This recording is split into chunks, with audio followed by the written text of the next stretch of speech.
अस्सलाम वालेकुम फ्रेंड्स। मैं सफदर खान क्यानी। आप देख रहे हैं मेरा channel voice of Kayani. Channel पे आप न्यू है तो चैनल को लाजमी सब्सक्राइब कीजिए और बेल आइकन को भी क्लिक कर दें ताकि तमाम वीडियोस का नोटिफिकेशन आपको टाइम से मिलता रहे।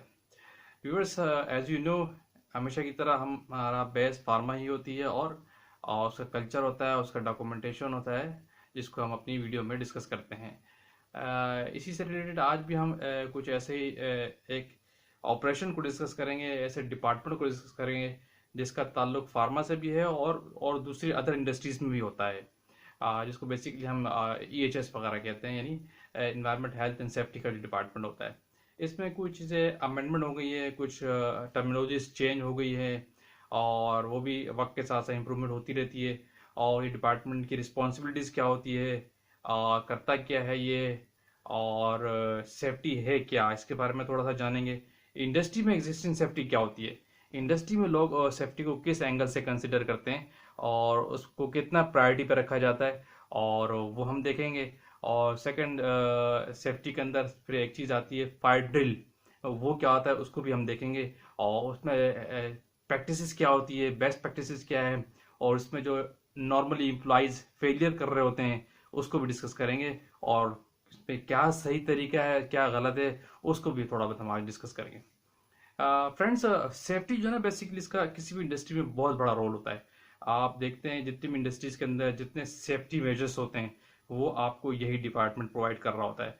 किसी भी इंडस्ट्री के अंदर आप चले जाएं, स्टेप स्टेप पे, वॉकिंग एरिया में, कॉरिडोर में, ऑपरेशन में, क्वालिटी में, प्रोडक्शन एरिया में, किसी जगह पे कोई भी ऑपरेशन हो रहा है वो एज पर सेफ्टी को देखते हुए किया जाता है। सेफ्टी का डिपार्टमेंट का मेन रोल यही होता है कि कोई भी इम्प्लाई हो उसको इंजर्ड होने से, कैजुअलिटी से बचाया जाए मैक्सिमम। ये उसका बेसिक पर्पस होता है ताकि सेफ्टी प्रायोरिटी रखी जाए और काम को उसके तहत किया जाए। हर जगह आप देखते हैं, किसी भी इंडस्ट्री देखते हैं, आप लिखा होता है बड़े स्लोगन के साथ, सेफ्टी फर्स्ट। यानी सबसे पहले आप इंसान ने, एम्प्लॉय ने अपनी सेफ्टी देखनी है, फिर काम करना है जो भी आप वो काम कर रहा है। काम आल्दो की प्रायोरिटी है, हर चीज़ है, इंपॉर्टेंस उसकी अपनी जगह है, लेकिन जिंदगी से बढ़कर कुछ नहीं है। इसीलिए सेफ्टी डिपार्टमेंट का स्लोगन यही होता है कि सेफ्टी फर्स्ट। यानी पहले आप सेफ्टी को देखेंगे, फिर उस ऑपरेशन को, उस एक्टिविटी को फिर परफॉर्म करेंगे। इसी चीज़ों को देखते हुए सेफ्टी आपको डिफरेंट जगह पे फायर अलार्म सिस्टम दे रहा होता है, अपनी ट्रेनिंग कंडक्ट करता है, फायर एक्सटिंग्विशर लगाता है, जगह जगह सेफ्टी मेजर के जो इक्विपमेंट्स हैं उनको कैसे यूज़ किया जाता है, PPEs में क्या क्या चीज़ें होती हैं, सेफ्टी डिपार्टमेंट ने सारी चीज़ें आपको बता रहा होता है। बहुत सी इंडस्ट्रीज में अच्छी एग्जिस्टिंग कंपनी होती हैं, बेस्ट कॉर्पोरेट प्लांट होते हैं जो जहाँ पे सिस्टम एग्जिस्ट करता है। किसी लोकल कंपनी की बात नहीं कर रहा, मैं अक्सर जिक्र करता हूँ कि छोटी कंपनी में आपको ये चीज़ें बहुत कम मिलती हैं। ये एक बड़े जो कॉर्पोरेट या सिस्टम जनरेटेड कंपनीज होती हैं जहाँ पे सिस्टम की वर्थ होती है, जहाँ सिस्टम को कंसीडर किया जाता है, जहाँ पे किसी एक वन मैन शो नहीं होता, यानी सिस्टम चीज़ों को चला रहा होता है। तो ऐसी जगह पे आपको सेफ्टी और ये चीज़ें डिपार्टमेंट वगैरह मिलते हैं। छोटी जगहों पे आपको इसका लैक मिलेगा, ये चीज़ें ऑपरेशन में ही नहीं होती, वो लोग कंसीडर ही नहीं करते इसकी चीज़ को, उनके उनके नज़दीक सिस्टम की कोई मैटर नहीं होता। तो अच्छी जगह पे आपको इस जहाँ सिस्टम एग्जिस्ट करता है वहां पे आपको इस सेफ्टी की चीज़ें आपको ज़रूर मिलेगी। सेफ्टी का डिपार्टमेंट हमेशा आप देखते हैं आपको बहुत सारी चीज़ें सिखाता है। किसी भी जगह पे काम के दौरान आपको क्या क्या चीज़ों को, पैरामीटर को सामने रखते हुए काम करना है। आप अक्सर नोट करते हैं, मैं उन लोगों को बताऊंगा जो इंडस्ट्रीज में न्यू आते हैं, याद रखिएगा, जो फार्मा के से अलावा जो और बड़े बड़े प्लांट्स होते हैं जहाँ पे मैन्युफैक्चरिंग केमिकल्स के प्लांट्स होते हैं, ICA हो गया और इसके अलावा और बड़े बड़े प्लांट, तो पाकिस्तान में जितने भी हैं और ओवरऑल इंडस्ट्री में जहाँ भी, पाकिस्तान दुनिया से बाहर भी जहाँ भी होते हैं, वहाँ पे सेफ्टी को सेफ्टी इंडक्शन के तौर पे लिया जाता है। इसकी टर्मिनोलॉजी डिफरेंट है, कहीं पे EHS इसको कहा जा रहा होता है, कहीं पे सेफ्टी इंडक्शन का डिपार्टमेंट भी कहते हैं। तो मैं ये बताना चाह रहा हूँ कि किसी भी जगह पे जब कोई भी एम्प्लॉय नया हायर होता है, कोई भी एम्प्लॉय हायर होता है, कोई भी कैंडिडेट हायर होता है, तो उसको जब वहाँ अपॉइंट किया जाता है किसी डिपार्टमेंट के लिए, प्रोडक्शन में, क्वालिटी में, या किसी और जगह के पैकिंग में, किसी भी डिपार्टमेंट में हायर होता है, तो कभी भी उसको डायरेक्ट उस डिपार्टमेंट में नहीं छोड़ा जाता। तो बेस्ट प्रैक्टिस जो अच्छी कंपनीज ऑर्गेनाइजेशन है उनमें यही तरीका होता है कि कोई भी एम्प्लॉय जब हायर होता है उसको कुछ टाइम के लिए सेफ्टी इंडक्शन डिपार्टमेंट अपने पास रखता है।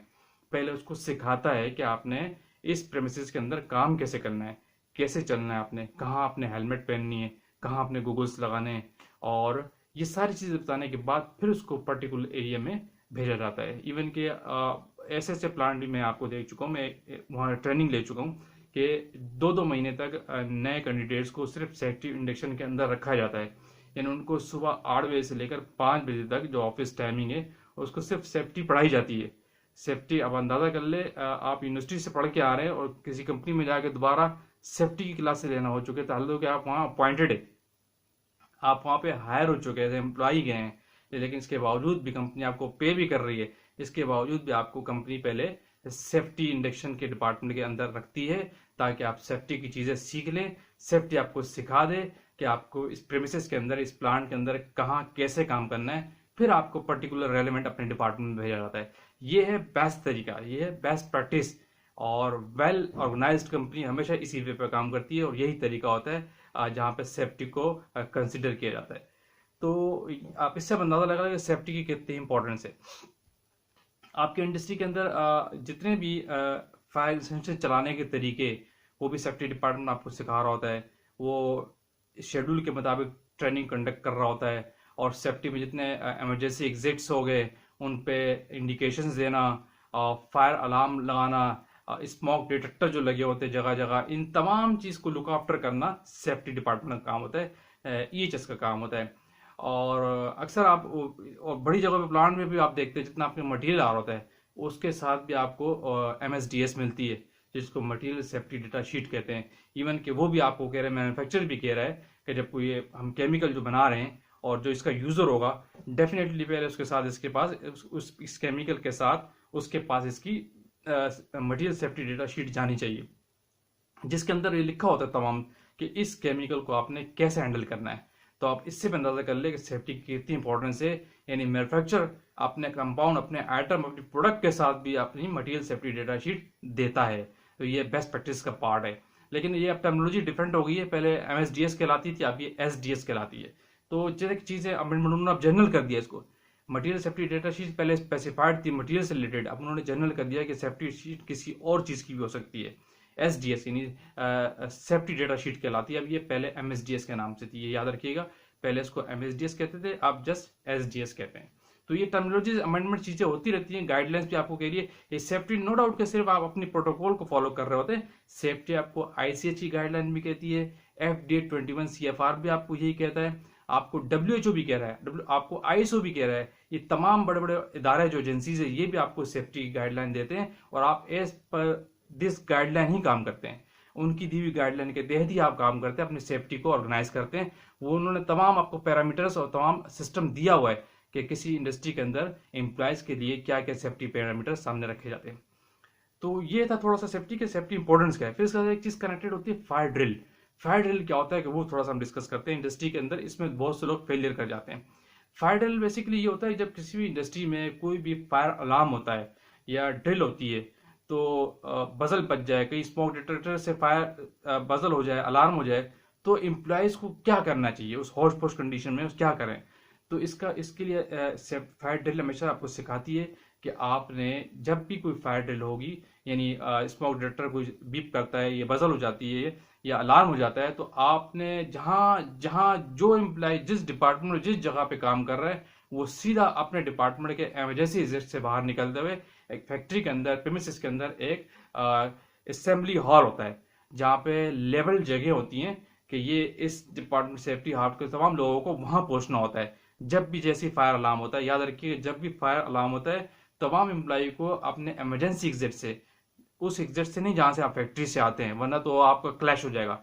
कोई यहाँ से आ रहा होगा, कोई वहां से आ रहा होगा, एट अ टाइम लोगों को फैक्ट्री से बाहर निकलना होता है, जिसपे बड़ा क्लैश होने के चांसेस है और उल्टा नुकसान होने का खतरा है। तो हमेशा इसलिए सिस्टम बनाया जाता है कि आप फैक्ट्री में इस तरफ से इंटर हुए हैं, फायर एग्जिस्ट का कहीं और से रास्ता होता है, इमरजेंसी एग्जिस्ट का कहीं और से रास्ता होता है। तो जब भी फायर अलार्म होगा, फायर ड्रिल होगी, तो आपको उस इमरजेंसी एग्जिट से जाना है और अपने असेंबली पॉइंट पे जाना है।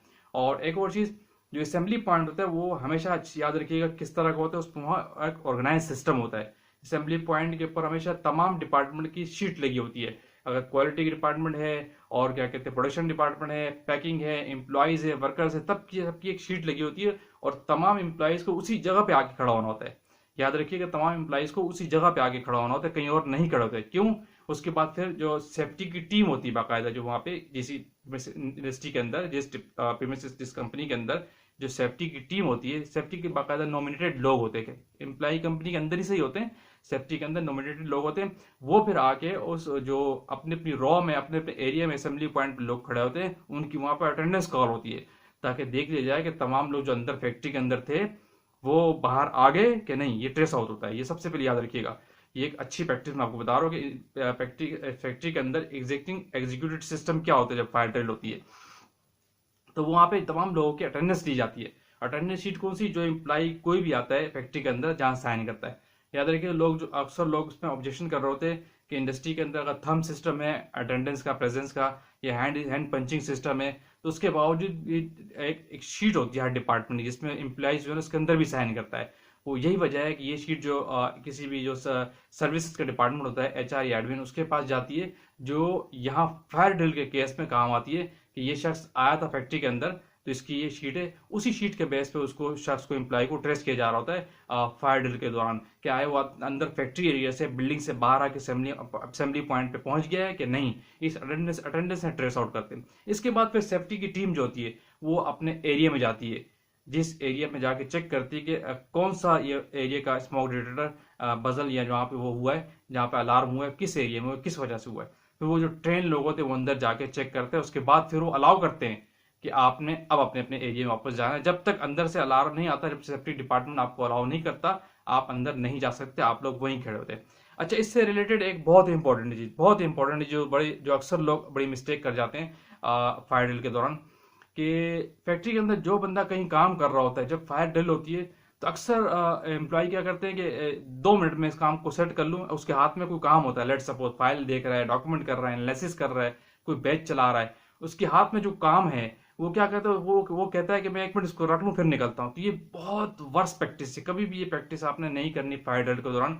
फायर ड्रिल के दौरान प्रैक्टिस यही है, आपके हाथ में पेन है, आप वहीं पेन छोड़ दें, आपके हाथ में कोई डॉक्यूमेंट है वहीं छोड़ दे, कोई फ्लास्क है, कोई एनालिसिस है, उसको उसी टेबल पर रख के विद इन सेकंड आप अपने फायर अलार्म के तहत इमरजेंसी गेट से बाहर जाएंगे। ये उसूल है फायर ड्रिल का, हमेशा याद रखिएगा। और ये बेस्ट प्रैक्टिस है, कभी भी ऐसा नहीं करेंगे जो आपके पास काम है, आप फायर अलार्म हो गया और आप कह रहे कि मैं बस 5 सेकंड रुक जाए मैं निकलता हूं, नहीं, नेवर। इसका मतलब है जो एम्प्लॉई या जो ऑफिसर इस तरह करता है उसको ट्रेनिंग का लैकिंग है, उसकी सही तरीके से ट्रेनिंग नहीं हुई दी गई है कि फायर ड्रिल की केस में होता क्या है। हमेशा याद रखिए, जब भी फायर अलार्म होगा तो अपना काम उसी जगह पे छोड़ के फौरन वो दौड़ेगा इमरजेंसी एग्जिट से असेंबली पॉइंट पे। ये तरीका है सही, जो अक्सर लोग इस पे गलती कर जाते हैं। और सेकंड, और वो जिस कंडीशन में, जिस गॉर्निंग में, जिस वो शार्निंग कंडीशन में, जिस वो जीएमपी ड्रेस में, उसी के साथ बाहर जाएगा। कभी भी ऐसा नहीं होगा कि वो चेंजिंग करेगा, नहीं, नेवर। जिस कंडीशन में वो है उसी कंडीशन में वो इमरजेंसी एग्जिट से बाहर निकल जाएगा और अपने असेंबली पॉइंट पे पहुंचेगा। और जब वो उसको सिस्टम चीजें चेक हो जाएंगी, असेंबली चेक हो जाएगी, उसकी अटेंडेंस काउंट हो जाएगी, क्या कहते हैं, सेफ्टी के लोग अंदर विजिट करने के बाद अलाउ कर देंगे कि अब आप लोग अपने अपने एरिया में जा सकते हैं, इशू हमने डायरेक्ट कर लिया है। तो फिर वो लोग वो ड्रेसिंग जो होती है, जो जीएमपी ड्रेसिंग है, वो अपने चेंजिंग में चेंज करके दोबारा जाएंगे। ये भी याद रखिएगा, ये बहुत बड़ा फेलियर लोग करते हैं, उसी ड्रेस से दोबारा एरिया में चले जाते हैं। जीएमपी की 100% वायलेंस होती है। कभी भी अच्छी प्रैक्टिस आपको ये नहीं कहेगी कि आप उसी ड्रेस में अंदर जाए। आप बाहर बेशक उसी जीएमपी ड्रेस में आ जाएंगे, लेकिन अंदर कभी उस ड्रेस से नहीं जाएंगे, फिर आप दोबारा चेंज करेंगे, दोबारा जाएंगे। जब भी हर एम्प्लॉय के पास जीएमपी ड्रेसिंग 2-2 और 3-3 प्रोवाइड की जाती है ताकि फायर ड्रिल में काम आए। तो ये एक बहुत बेस्ट प्रैक्टिस जो मैंने आपको बताई है, हमेशा याद रखिएगा। इसी के तहत हमेशा काम होता है फायर ड्रिल के दौरान। कभी भी फायर ड्रिल को लाइटली मत लीजिएगा, ये बड़ी इंपॉर्टेंट चीज है।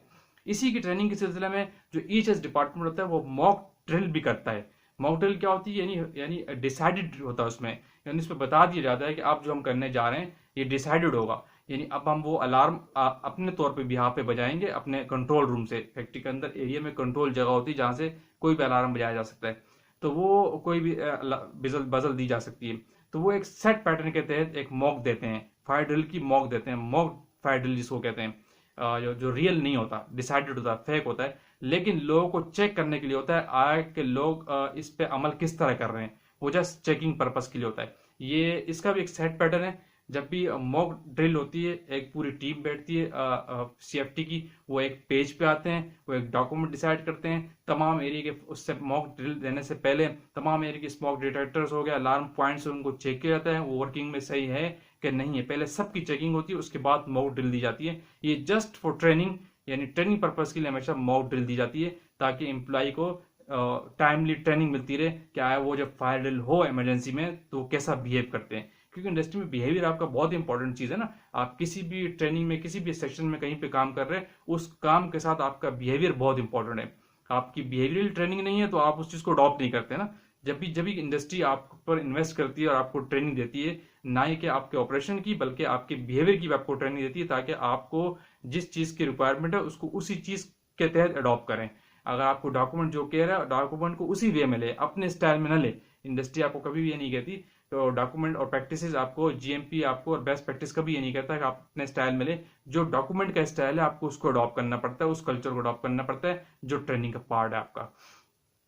तो ये था सेफ्टी क्या होती है, एग्जिस्टिंग क्या होती है, मॉक ड्रिल क्या होती है, और फायर ड्रिल क्या होती है।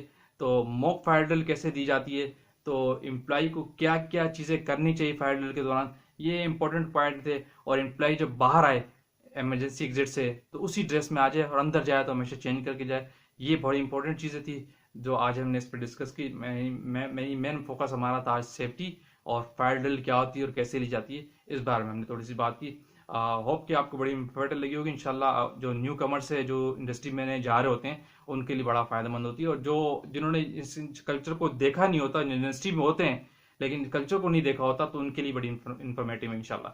तो नेक्स्ट इंशाल्लाह किसी और सिस्टम को, कल्चर को या डॉक्यूमेंट को लेके आएंगे। उस वक्त तक के लिए इजाजत। Thank you, Allah Hafiz.